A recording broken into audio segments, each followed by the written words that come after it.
नाज़रीन गिरामी अस्सलामु अलैकुम वरहमतुल्लाहि वबरकातुह। सीधी बात के ताज़ा तरीन प्राइम टाइम में आप लोगों का इस्तकबाल है। नाज़रीन, मैं अंसार अजीज़ नदवी आज की इवनिंग प्राइम टाइम में आप लोगों के सामने बहुत ही अहम तरीन ख़बरें रखने जा रहा हूँ। कोरोना वायरस को लेकर के लॉकडाउन के दरमियान बीजेपी हुकूमत पर तरह तरह के इल्ज़ामात लग रहे हैं कि वो किस तरह इस वक्त मेडिकल किट कहें या कोरोना वायरस से निमटने के लिए जो ज़रूरी अशिया होती हैं वो देने में पूरी तरह नाकाम हो चुकी है, जिसकी वजह से ख़ुद डॉक्टर जो है वो इस वक्त बहुत सारे मसाइल से दो चार हो सकते हैं। और उधर सेंट्रल विस्टा प्रोजेक्ट को भी आगे बढ़ा रही है मोदी सरकार, जो मुतनाज़ा है। इसी कोरोना कहर के दरमियान उस प्रोजेक्ट को भी आगे बढ़ाया जा रहा है। जम्मू कश्मीर से खबर आ रही है कि उमर अब्दुल्ला को तकरीबन 8 महीने बाद हिरासत से रिहा कर दिया गया है। कश्मीर के सियासत में हलचल देखने को मिल रही है और यहाँ की हुकूमत पर यह भी इल्ज़ाम है कि मुल्क में कोरोना वायरस के मामले बढ़ते रहे और हुकूमत हिफ्ज़ान सेहत के जो आलात होते हैं उसको एक्सपोर्ट करती रही, यानी दूसरे मुल्कों को भेजती रही। ये सारी तफसीलात हम लोग जानने की कोशिश करते हैं। उधर अमेरिका से खबर आ रही है कि शोहर और बीवी ने ट्रंप का एक मशवरा माना, लेकिन गलत दवा खरीद कर खाने की वजह से शोहर हलाक हो चुका है, बीवी की हालत नाजुक बनी हुई है। इसको भी हम लोग उसकी भी जांच करने की कोशिश करते हैं। पूना से एक रिपोर्ट आ रही है कि उन्होंने कोरोना वायरस के लिए किट तैयार कर लिया है जाँच करने की, उस पर भी खबर करेंगे। और लॉकडाउन की वजह से किस तरह परेशान हो रहे हैं वो लोग जो डेली रोज़ीना की मजदूरी करते हैं और बड़े परेशान हो रहे हैं। ये सारी चीज़ें आई हैं, आइए उस पर नज़र करने की कोशिश करते हैं। उससे पहले आप लोगों से दरख्वास्त है कि जिन लोगों ने हमारे चैनल को सब्सक्राइब नहीं किया सब्सक्राइब कर लें, हमारी इन वीडियोस को दोस्तों तक पहुंचाने में हमारी मदद करें। डिस्क्रिप्शन में नए चैनल के पूरे की पूरी लिंक दी गई है, फेसबुक, ट्विटर और सीधी बात ऑफिशियल यूट्यूब चैनल की। वहाँ जा कर के उसको भी आप लोग फॉलो करें, लाइक करें, सब्सक्राइब करें, बेल आइकन दबाएँ। और बारहा जो आप लोगों से इस वक्त अपील की जा रही है इदारे को मजबूत करने की, उस पर जो है आप लोग गौर खौस करें। नाज़रीन, सबसे पहले मैं एक तस्वीर आप लोगों को इस वक्त दिखाना चाहता हूँ। ये तस्वीर देखिए, इसमें डॉक्टर कामना कक्कर ने लिखा है, when they are you please send N95 mask and gloves to my grave. ताली और थाली भी बजा देना वहाँ। रिगार्ड्स फ्रस्ट्रेटेड सरकारी डॉक्टर। दरअसल नाज़रीन, ये एक मुँह बोलती तस्वीर है हमारे हुकूमत की उस इक़दाम की, जिसको जो है डॉक्टर कामना जो सरकारी डॉक्टर हैं उन्होंने कह रहे हैं कि इनकी इस एक मैसेज से पता चल सकता है कि जो है किस तरह से इस वक्त जो है बहुत ज़्यादा कमी है, बल्कि ग्लव्स तक भी नहीं है जो हाथ में पहने जाते हैं और चेहरे में जो लगाए जाते हैं वो मास्क तक नहीं है डॉक्टरों को। तो जाहिर सी बात है कि डॉक्टर किस तरह इलाज कर पाएंगे। इन्होंने ये लिख कर के पूरा भांडा फोड़ दिया है डॉक्टर कामना कक्कर ने। मैं इसी ज़िम्रे में एक आर्टिकल पढ़ रहा था और आर्टिकल हमारे रवीश कुमार के ब्लॉग का था। मैं वो सारी चीज़ें आप लोगों के सामने रखना चाहता हूँ कि किस तरह से जो है हर चीज़ को धंधा बना लिया जाता है और किसी भी चीज़ को हुकूमत संजीदा नहीं लेती। क्या थालियाँ मारने से या तालियाँ मारने से, कोई आवाज़ निकालने से ये वायरस भाग जाने वाला है? सिर्फ बयानबाजियाँ हो रही हैं, कोई संजीदा इक़दाम नहीं उठाया जा रहा है। हाँ, संजीदा इक़दाम उठाया जा रहा है, शहरों को लॉकडाउन किया जा रहा है, लेकिन शहरों को लॉकडाउन होने की वजह से किस तरह की तकलीफ़ें पैदा हो रही हैं आप इस वीडियो से देख लें। एक लड़का किस तरह से 3 दिन से परेशान हुआ है और अपने गांव जाना चाहता है, लेकिन कोई बस उसको लेने को तैयार नहीं है। इसकी आनंद विहार बस स्टेशन से NDTV ने इसको रिपोर्ट किया है। और ये डेली काम करने वाला लड़का है जो डेली मजदूरी पर काम करता है। जब उससे कोई सवाल पूछा जाता है तो वो रोना शुरू कर देता है, और जब उसको तसल्ली दे करके कहते हैं कि मीडिया में कहो तो वो कहता है कि जो है मेरी जेब में इस वक्त पॉकेट में पैसा भी नहीं है, 3 दिन हो गया, घर जाना चाहता हूँ, कोई बस भी नहीं है, हम जाएं तो कहाँ जाएं। ये आनंद विहार बस स्टेशन का मंजर है। तो ये एक चीज़ है और इसके पीछे सारे के सारे मजदूर खड़े हुए हैं। तो आप अंदाज़ा लगा सकते हैं कि मजदूरों की लॉकडाउन करने की वजह से किस तरह की सिचुएशन पैदा हो रही है। हम मानते हैं कि हमारी हिफाजत के लिए है, तमाम आवाम की हिफाजत के लिए, लेकिन एक संजीदा इक़दाम जब कोई फ़ैसला लिया जाता है 130 करोड़ की आबादी में, तो उस वक्त किस तरह धड़ाधड़ फैसले नहीं लिए जाते कि आप अचानक रात 12 बजे खड़े हो जाएं और कह दें कि आपकी जेब में मौजूद आपका नोट आपका नहीं है, वो इस्तेमाल में नहीं आएगा। इसी तरह की सिचुएशन इस वक्त लॉकडाउन की वजह से हो गई है। हज़ारों लोग बस अड्डे में फंसे हुए हैं, जो लोग सफ़र के लिए निकलना चाहते हैं। धूप है, गर्मी है, हर तरह की चीज़ें हैं। देखिए कि लॉकडाउन की वजह से किस तरह की परेशानी हो रही है। भाई पहले इस वीडियो को सुने, फिर मैं आपको बताता हूँ कि किस तरह जो है इस वक्त हिफ्ज़ान सेहत के जो आलात होनी चाहिए वो हुकूमत के पास नहीं है, और वो किस तरह से जो है अभी भी लापरवाही बरत रही है। पहले इस वीडियो को सुने, फिर मैं आपको लौटता हूँ। बताओ बताओ, क्यों रो रहे हो? क्या हुआ? बताओ बताओ बताओ, क्या हुआ? क्या हुआ? बताओ बताओ बताओ बताओ, बात करो, क्या हुआ है? बताओ। घर जाने के लिए। घर जा रहे हो? हैं? नहीं, बिहार जाने के लिए। तो क्या क्या क्या दिक्कत हो रही है? मार रहे हैं पुलिस लोग। पुलिस ने मारा आपको अभी? नहीं, मारने के लिए डरवा रहे हैं। अच्छा, क्या कह रहे हैं? कोई नहीं बैठने दे रहा है लोग। अच्छा, तो आपको बस नहीं मिल रही क्या? नहीं। अच्छा, कोई बस नहीं मिली जाने के लिए? नहीं। तो अभी कहाँ रह रहे हो? अब किधर आया लोग? अच्छा, तो कब से घूम रहे हो यहाँ पर?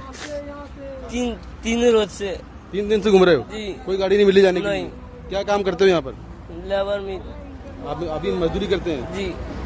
अच्छा, तो ऐसे बच्चों पर जो कि परेशान हैं, ऐसे बच्चों पर सरकार को ध्यान देना चाहिए।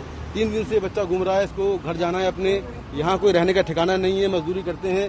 और भी हम लोगों से बात करते हैं, तमाम ये और लोग हैं, उनसे हम बात करते हैं। ये देखिए, ये सभी मजदूर लोग हैं जो कि बिहार के या किसी और राज्य के रहने वाले हैं, लेकिन अब काम बंद होने से ये लोग परेशान घूम रहे हैं और अपने बैग लेकर जा रहे हैं। भैया रुको जरा, आप रुको, आप कहाँ जा रहे हो? कहाँ के रहने वाले हो? बिहार का। बिहार के? क्या काम करते थे यहाँ पे? राज मिस्त्री। अच्छा, तो काम बंद हो गया है जी। तो अब कैसे जा, बिहार कैसे जाओगे? सब ट्रेनें बंद हैं, बसें बंद हैं, कैसे जाओगे? जी बंद है, हैं? अभी तो नहीं जा पाएंगे ना। तो नाज़रीन, आपने इस वीडियो को सुना। मैं इस वक्त रविश कुमार का एक ब्लॉग आप लोगों के सामने रखना चाहता हूं। देखिए, कोरोना कवरेज की तस्वीरों को याद कीजिए। चीन के डॉक्टर सफेद रंग के बॉडी कवर में दिखते हैं, उनका चेहरा ढका होता था, हेलमेट जैसा पहने थे, सामने शीशा था, सर से लेकर पांव तक सब कुछ ढका था। इस बॉडी कवर के कई पार्ट होते हैं, उन्हें कुल मिलाकर पर्सनल प्रोटेक्टिव इक्विपमेंट PPE कहते हैं। कई तस्वीरों में बॉडी कवर पर भी छिड़काव किया जाता था कि उतारने के वक्त गलती से कोई वायरस जिस्म के राब्ते में ना आ जाए। मुझे हटा करके दिखाएं इसको हजमत सूट भी कहते हैं। इसको एक बार ही पहना जाता है। इसके पहनने और उतारने का एक प्रोसेस होता है। पहनने को डॉनिंग कहते हैं, उतारने को डॉफिंग कहते हैं। डॉफिंग के लिए अलग कमरे में जाना होता है। इस तरह से उतारा जाता है जैसे पीछे से कोई कोट खींचता हो। फिर गुस्ल करना होता है, जो इसी कमरे के साथ होता है। तब जाकर डॉक्टर अपने कपड़ों में बाहर निकलता है। मुल्क भर के डॉक्टर अपने तहफ़्फ़ुज़ के लिए ज़रूरी इन बुनियादी चीज़ों को लेकर बेहद तशवीश में मुब्तला हैं। उनके होश उड़े हुए हैं। जब वही उसकी जद में आ जाएंगे तो इलाज कैसे करेंगे? वैसे ही मुल्क में डॉक्टर कम हैं, नर्स कम हैं। अगर यही बीमार हो गए तो क्या होगा? अगर डॉक्टर पूरी तरह से आलात से लेस नहीं होंगे तो मरीज के करीब ही नहीं जाएंगे, तो आखिर में उसकी कीमत मरीज भी अदा करेगा। आप एक सादा सवाल करें अपने डॉक्टर और नर्स के खातिर, हिंदुस्तान में इस वक्त कितने PPE दस्तयाब है? हर उस हॉस्पिटल में जहां कोरोना के मुमकिन मरीजों की स्क्रीनिंग हो रही है या इलाज चल रहा है, वहां पर चांदी की तरह चमकने वाले बॉडी कवर PPE कितने हैं? क्या आपको पता है कि हिंदुस्तान को हर दिन 5 लाख PPE की जरूरत है? कितना है पता नहीं है, लेकिन कारवां मैगजीन की रिपोर्ट के मुताबिक सरकार ने इसके लिए सरकारी कंपनी HLL को ऑर्डर किया है कि वो मई 2020 तक 7.5 लाख PPE तैयार कर दे और 60 लाख N95 मास्क तैयार कर दे और 1 करोड़ 3 प्लाई मास्क ये तैयार कर दे। क्या ये बहरान मुल्क से छुपाया गया? क्या सरकार सोती रही? इस पर थोड़ी देर बाद में आते हैं। इस वक्त जब ये लिख रहा हूं, बिहार के दरभंगा मेडिकल कॉलेज से खबर आ रही है कि वहां के डॉक्टरों ने काम करने से मना कर दिया है। उनके पास जरूरी दस्ताने और मास्क नहीं है। भागलपुर मेडिकल कॉलेज और पटना मेडिकल कॉलेज के डॉक्टर और मेडिकल तलबा के होश उड़े हुए हैं कि बगैर हालात के कैसे मरीज के करीब जाएंगे। सरकार जानबूझकर उन्हें मौत के मुंह में कैसे धकेल सकती है? एम्स के रेसिडेंट एसोसिएशन ने डायरेक्टर को खत लिखा है। जब RDA ने एम्स के अलग अलग वार्ड में चेक किया कि इमरजेंसी में कितने पर्सनल प्रोटेक्टिव केयर हैं, तो पता चला कि ज्यादातर वार्ड में डॉक्टरों के तहफ़्फ़ुज़ के लिए जरूरी सामान पूरे नहीं हैं। RDA ने एम्स इंतजामिया से अपील की है कि डॉक्टरों और नर्स के लिए पर्सनल प्रोटेक्टिव केयर यानी PPE का इंतजाम किया जाए। हमारे साथ अनुराग दवारी ने जबलपुर के अस्पताल से एक रिपोर्ट भेजी है जहां पर मध्य प्रदेश के 4 मरीज भर्ती हैं। इस अस्पताल में N95 मास्क सभी डॉक्टरों के लिए नहीं है, इसी के लिए है जो मरीज के करीब जा रहा है। रही बात PPE की, तो वो है ही नहीं है। तो नाज़रीन, क्या ये जुर्म नहीं है? दिसंबर, जनवरी और फरवरी गुजर गया, इस मामले में क्या तैयारी थी? क्या हमारे डॉक्टरों का तहफ़्फ़ुज़ उन्हें थैंक यू बोलने से हो जाएगा? क्या उनके लिए तहफ़्फ़ुज़ के आलात खातिरख़्वाह मिक़दार में पहले से तैयार नहीं होने चाहिए? तो फिर हम तैयारी के नाम पर क्या कर रहे थे? क्या हमने 2.5 महीने यूं ही गंवा दिए? अब आइए कारवां मैगजीन की रिपोर्ट पर। आपको पूरी रिपोर्ट पढ़नी चाहिए, उसका कुछ हिस्सा यहाँ बता रहा हूँ। विद्या कृष्णन की रिपोर्ट है, कारवां की रिपोर्ट पढ़िए। उसकी रिपोर्ट में इसी पर सवाल उठा रही है कि 2 से 3 महीने के दौरान हिंदुस्तान डॉक्टरों नर्स के लिए आलात जमा क्यों नहीं कर सका। 18 मार्च को वज़ीर-ए-आज़म मुल्क के नाम खिताब करते हैं। 19 मार्च को सरकार हिंदुस्तान में बने PPE के एक्सपोर्ट पर रोक लगाती है। उसकी 3 हफ्ते पहले यानी 27 फरवरी को WHO ने बता दिया था कि कई ममालिक में PPE की सप्लाई रुक सकती है। 3 हफ्ते तक सरकार सोती रही। आखिर जनवरी से लेकर मार्च तक एक्सपोर्ट की इजाजत ही क्यों दी गई? हिंदुस्तान में 30 जनवरी को पहला केस सामने आता है। 31 जनवरी को फॉरेन ट्रेड एजेंसी DGFT हर तरह की PPE के एक्सपोर्ट पर रोक लगाता है, लेकिन 8 फरवरी को सरकार इस हुक्म में तरमीम करती है। सर्जिकल मास्क और दस्तानों के एक्सपोर्ट की इजाजत दे दी। दस्ताने यानी हाथ में पहनने वाले। 25 फरवरी को जब इटली में इन्फेक्शन से 11 मौतें हो चुकी थी, तब हुकूमत हिंद एक बार और इस हुक्म में ढील देती है। 8 नए आइटमों के एक्सपोर्ट की इजाजत दे देती है, यानी 31 जनवरी के हुक्म को पानी पानी कर देती है। नतीजा यह है कि आज हिंदुस्तान के डॉक्टरों नर्स के पास आलात नहीं है। आज हिंदुस्तान के डॉक्टर महफूज नहीं है, उन्हें इन्फेक्शन का खतरा है। अब मैं थाली के बारे में और नहीं बोलूंगा, लेकिन आप सवाल तो करेंगे ना कि सब कुछ राम भरोसे ही चलेगा या काम भी होगा? क्या काम हुआ कि आज कोरोना का इलाज कर रहे हैं? डॉक्टरों के पास हजमत सूट नहीं है, यानी PPE नहीं है। कारवां की रिपोर्ट के मुताबिक हेल्थ सर्विस के कारकुन वजारत सेहत कपड़ा वजारत के फैसलों को लेकर परेशान हैं। PPE के प्रोडक्शन को लेकर सरकारी कंपनी HLL को नोडल एजेंसी बनाया गया है। All India drug action network वज़ीर-ए-आज़म को खत लिखने वाला है कि HLL की मुतलकुल अनानियत को खत्म किया जाए, यानी उसकी जो मनमानी है उसको खत्म किया जाए। 2.5 महीनों में सरकार मकामी कंपनियों को ऑर्डर कर सकती थी। All India drug action network की असोला कहती है कि मई 2020 तक HLL को 7.5 लाख PPE की सप्लाई करने को कहा गया है, जबकि हर दिन 5 लाख PPE की जरूरत है। आप कारवां की रिपोर्ट पूरी पढ़ें, लापरवाही के ऐसे किस्से मिलेंगे कि आप सोच भी नहीं सकते हैं। क्या न्यूज चैनलों पर इन तमाम सवालों को उठाकर आपकी जान की हिफाजत को दुरुस्त किया जा रहा है? मेरा मानना है कि ऐसी मौज़ूआत की रिपोर्टिंग सिर्फ कुछ अखबारों वेबसाइट पर हो रही है। न्यूज़ चैनल अभी भी बेदारी के नाम पर प्रोपेगेंडा कर रहे हैं। कम से कम आप अब जब इन चैनलों को देखें तो ध्यान दें कि इन सवालों और तैयारियों को लेकर कितनी खबरें हैं और दावों का तजिया क्या किया जा रहा है, क्या किया जा रहा है या नहीं किया जा रहा। वहां सिर्फ हाथ साफ कैसे रखें और बीमारी की अलामत की बुनियादी जानकारी दी जा रही है। तैयारी को लेकर सारी जानकारियां नहीं है। ऐसे डॉक्टर बैठे हैं जो सरकार पर 2 सवाल नहीं उठा सकते, अपना टाइम काट रहे हैं टीवी पर। आखिर इन डॉक्टरों ने अपने जूनियर डॉक्टरों के लिए क्यों नहीं हंगामा किया कि उनके पहनने के लिए PPE नहीं है, N95 मास्क नहीं है? क्यों नहीं इन फेमस डॉक्टरों ने हंगामा किया? क्या डॉक्टर मुजरिम नहीं है? प्रोपेगेंडे की भी एक हद होती है। ये वक्त तमाशे का नहीं था। आखिर 2.5 महीने से हिंदुस्तान क्या तैयारी कर रहा था? डॉक्टर और नर्स के पास आलात तक नहीं है, ये सवाल पूछना होगा। तो नाज़रीन, ये रविश कुमार का ब्लॉग है जो वो अपने ब्लॉग में उन सारी तफसीलात को रखना चाह रहा था कि 2.5 महीने का अरसा होने के बावजूद किस तरह मरकज़ की BJP हुकूमत लापरवाही बरतती रही।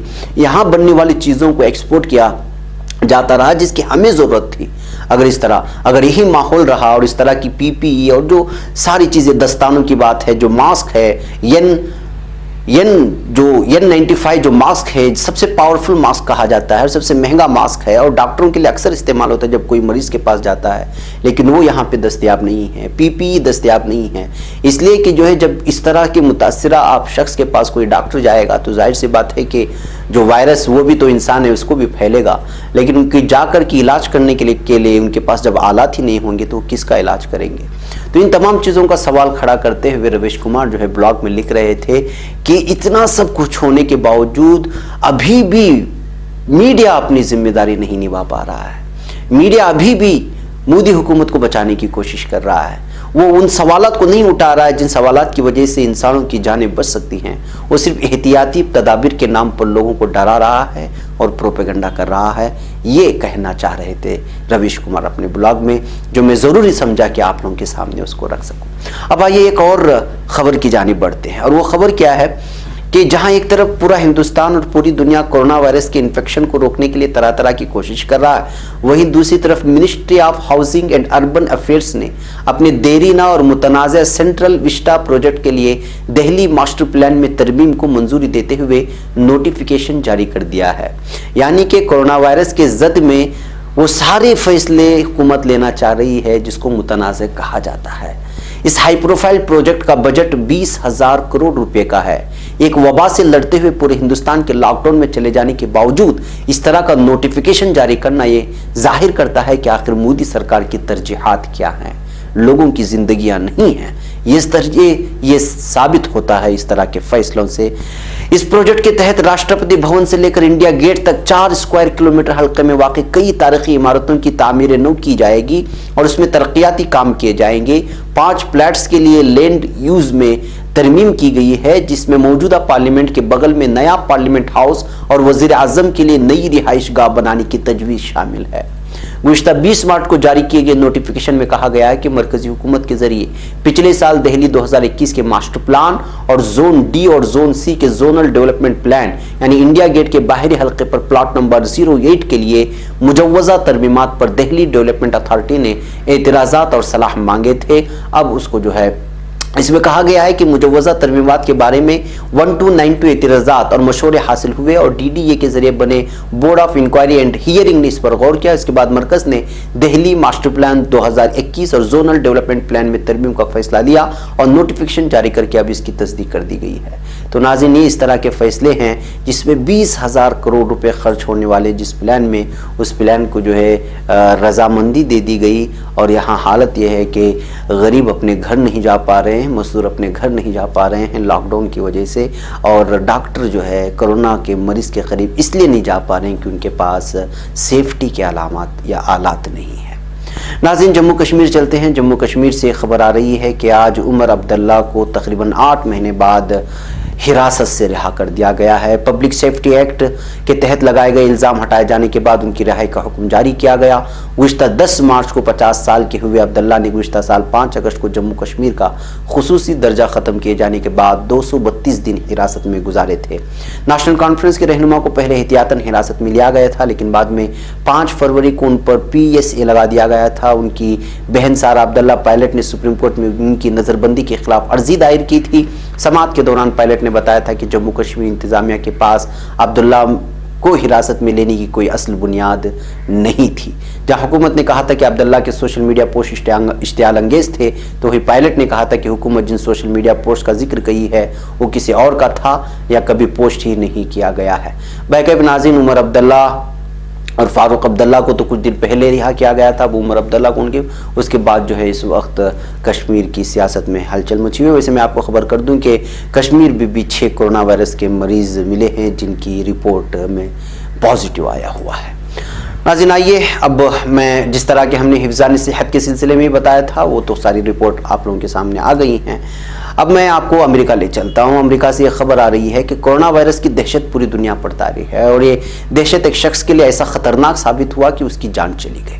दरअसल कोरोना वायरस से बचने के लिए अमेरिकी सदर डोनाल्ड ट्रंप के मशवरे पर एक शोहर और बीवी ने अमल करने की कोशिश की और यही उनके लिए मुश्किल बन गया। शोहर की जान चली गई और बीवी इस वक्त जिंदगी और मौत की जंग में मुब्तला है।